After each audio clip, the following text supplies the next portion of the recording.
Welcome to the Nursing and Midwifery Annual Achievement Awards for 2017. This year we have had a number of entries for these highly prestigious awards for the category of practice improvement on research and audit. You may not be aware, but each year the prize money is kindly provided by the charitable trustees for ongoing practice innovation and nursing research.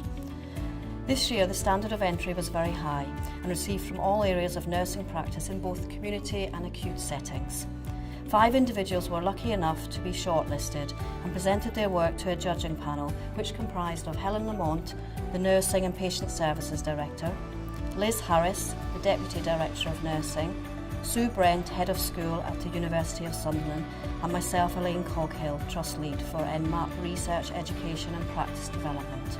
These individuals or teams were then videoed so you could learn about their work and find out about their projects, where their ideas came from, what they did and what difference it has made to patient care. We hope you enjoy these short films and see what a fantastic difference they have made to patient care.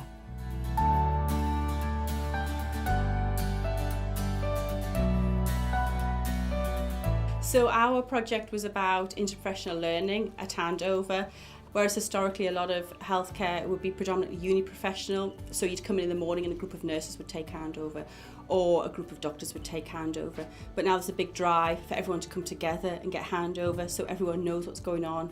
So it was really looking at the knowledge base of people about other people's roles and how they handed over to each other about what they were doing within the jigsaw of getting somebody's care sorted out. So the stage we're at the moment is that we're writing a report about what we've found. Within that, it looks as if there is learning taking place within interprofessional handover. From our clinical experience on the ground floor, we've found that lots of people who aren't doing interprofessional handover would be interested in doing so. This is something that we felt that could be spread out throughout the trust. It wasn't sort of speciality specific. So we started off, we accessed all ward sisters, and that was how we started the project. So we sent a survey out to every single ward sister in the organisation, took it from there. So everyone really had an opportunity to take part. The method we used was a mixed method approach.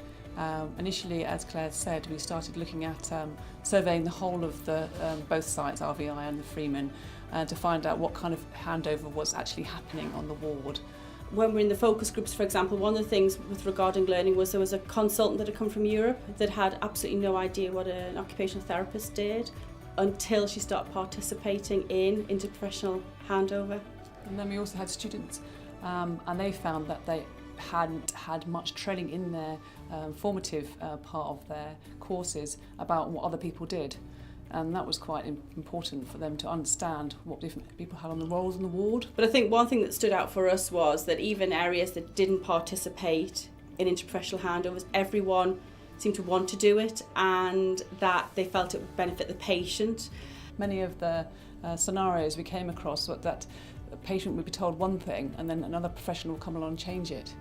And that was very frustrating, and I think many of both the ward sisters and the clinicians on the ward needed to come together to have one voice, which obviously would incorporate the patients.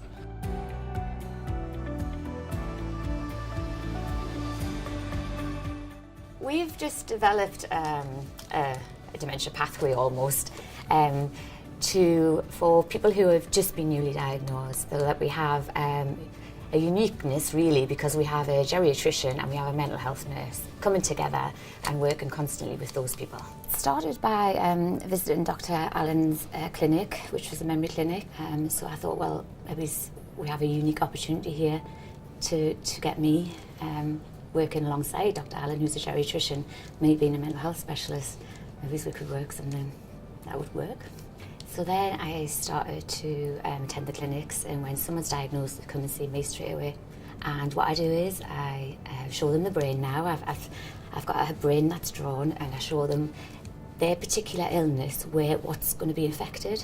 So I'll often say, okay, so you've got frontal lobe dementia, so actually it's only here that the brain is actually damaged. The rest of your brain is working really fantastic, so use it. If you know the tricks of the trade of this illness, then you can actually live very well with this. And I really want them to go away knowing that actually they're not alone, and actually they can live very well with this illness. You just need to know it. The drawing of the brain seems to have been the biggest influence I've ever had in my life. Everyone wants a copy of that brain. From that, I also came up with a thought that, people never get to meet each other in the early stages. So then I thought, why couldn't we have like a memory cafe once a month so that these people who've just been diagnosed could meet other people who've just been diagnosed? Because if you just realised how many other people sit in this room with me with exactly the same problem, I think it would make it a lot better for you, because nobody ever talks about it. It's really a case of getting those people to meet each other to realise how normal life is actually and how common this is.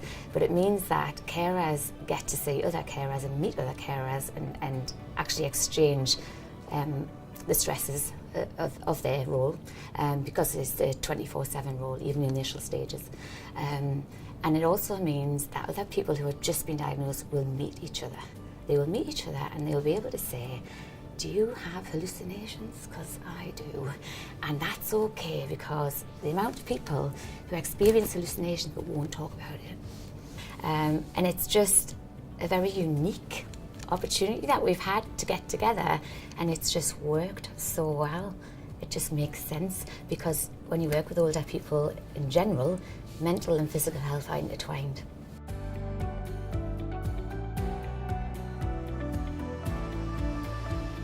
Background is the department's very busy. We're seeing up to 300 children and young people a day, and there was a significant number of these children who had a learning disability. They were visible in the department but weren't recorded on e-record. There were a number of incidents within the department that raised concerns. One was a 14-year-old girl with severe learning disabilities who was being fed via a gastrostomy tube in the middle of the department.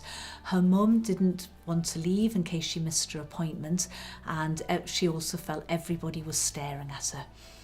There was also another incident where a young 16-year-old, severely disabled, had been taken out into the atrium by his mum, and he was actually starting to self-mutilate because of the busyness of the department. He couldn't cope waiting, so his dad was waiting outside the consulting room. This just didn't feel right to me. I felt action needed to be taken to improve their journey and to give them their dignity and respect. So we developed a system so families could select the right environment for their child. Parents could see at a glance that they could ask. We were opening the invitation to them, where would you like to wait? So the poster gave the families 4 options of where they could wait. So they could collect a buzzer from the admin desk and go off and wait in the playground, or they could wait in the park, or they could go to the atrium whilst they waited for their appointments. There's also a quiet room in our child development centre for those families who are struggling with the noise and the busyness. So we felt that we really needed to understand more about what the families really felt. So we spoke to families and we received lots of written feedback. Families told us that they were repeating information at every single appointment that they came, and they had multiple appointments. We were aware that there was a passport already in use for adults with a learning disability within adult services within the trust, but there wasn't one within the Great North Children's Hospital. So we sourced a passport, we drafted one out, and we sent it out to families. And these families fed back that they felt listened to. They saw that we had a real, genuine interest to improve their child's care and their journey through the children's outpatients and through the Great North Children's Hospital as a whole. We started a year ago with only 60 patients on e-record. We now have 200 plus. We are already aware of these families coming in before they hit the department, so we can improve their journey before they've come. Leaflet is currently sitting on the intranet and is about to go out with the appointment letters so that families will know this is what they can expect when they come into the department. And I think ultimately the CQC coming back and asking to see the poster was fantastic for all of us in the department and for the families. That's been really good. And just all the staff are aware now and are more engaged, and they feel they can approach families if it looks like their child is struggling. So we have the confidence now to go up to the family because we're all working collaboratively.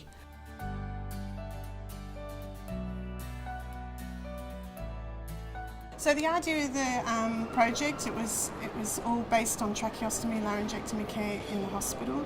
I took over the role of tracheostomy lead just prior to a report being published. So our focus was on improving our practices within the Trust to ensure that we were providing the best care for all our patients with tracheostomies and laryngectomies. So some of the things was just resourcing equipment, making sure it was in the right place at the right time, that it was the same equipment across the board and everyone knew what it was for. Another part of it was paperwork, that people weren't using different paperwork in different ward settings or different units. And then finally the passport, which is the big thing. It's taken 2.5 years to sort of write this passport, and we've piloted it across 4 areas in the hospital and then introduced it in January. Well, the passport itself is a multidisciplinary document. It addresses so many of the recommendations in terms of multidisciplinary teamwork, looking at the history of the patient, the progress of the patient, the discharge of the patient. It improves the day-to-day care, the long-term care, and also emergency care, all in this one package that's transferable right from theatre through to home. And my sort of role within all of that was to ensure that there was progress made, that the people were doing what they needed to do, it was getting done, it was getting signed off, and then we're on to the next task. The collaboration of the group has been great. You know, everyone's really signed on to this. So Emma Hubbard, one of our outreach nurses, went to see a patient, and she was very suspicious, she was very frightened, she didn't want to be in hospital. She had a permanent tracheostomy called laryngectomy, and she just didn't want to be here. She didn't trust the nursing staff, not happy. And Emma spent some time with her. She showed her the new passport, she showed her the new emergency response sheets that we display at each of the patients' bedsides, and the emergency box that has bits of equipment in that they might need should things go wrong. And she took this lady who was very suspicious, very unhappy to be here, to feeling a lot more confident, a lot more comfortable being in the hospital. That's what we want for every single patient that comes into our hospital, that they feel that they're safe and they're getting the best care, and that everybody knows what they're doing.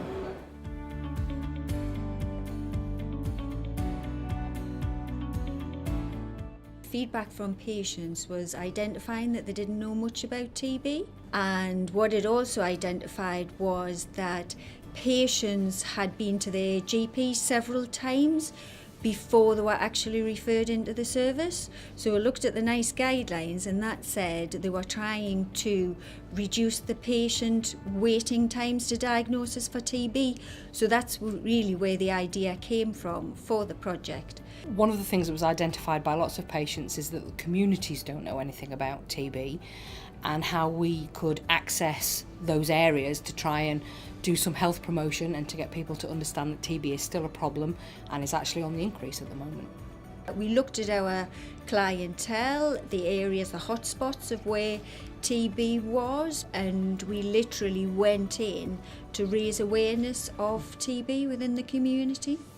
And we've been quite lucky. We've got a very supportive consultant who have been equally as involved. So when we're doing some of the temple visits, the mosque visits, our consultant is actually coming along as well, so that the patients are getting a more holistic view of the whole team, not just Michelle and myself. So it's worked out better that they've got access to that kind of information. Literally stood there with our health promotion banners, resources. We had leaflets in their different languages for them, and engaged with the populations. And as a result of that, we have been asked to go on and do health promotion within their smaller groups and smaller communities. So it's led actually on to further work as well. And for the GPs and other health professionals, like the health visitors, we have a PowerPoint talk that we go out and we provide.